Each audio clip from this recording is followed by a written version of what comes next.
बिस्मिल्लाहिर्रहमानिर्रहीम। अस्सलाम वालेकुम। जैसा कि आप जानते हैं कि अपॉइंटमेंट आर्डर्स के बाद जो नेक्स्ट प्रोसेस होता है वो मेडिकल का होता है। मेडिकल करवाना बहुत ज़रूरी है और मेडिकल जिस दिन आप करवाते हैं उसी डेट से आपकी सैलरी काउंट होती है।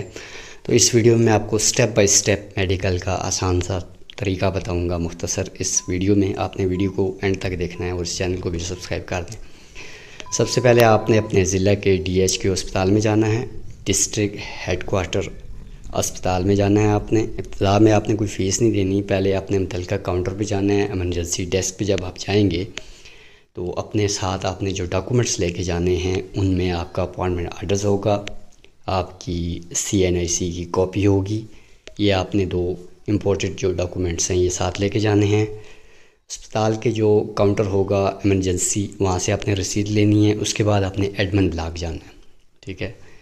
रिसिप्ट लेके फिर एडमिन ब्लॉक आप जाएंगे। चौथा स्टेप इसका यह है कि एडमिन ब्लॉक में आपको बताया जाएगा कि कौन कौन से टेस्ट करवाने हैं। वो आपको फिर आपके जो अपॉइंटमेंट आर्डर्स है इससे रिलेटेड, इससे जुड़े हुए जो मुतल्लिका टेस्ट होंगे वो आपको बताएंगे। आपने वो टेस्ट करवाने हैं। तमाम रिपोर्ट्स फिर आपने दोबारा एडमिन ब्लॉक में जमा करवानी है।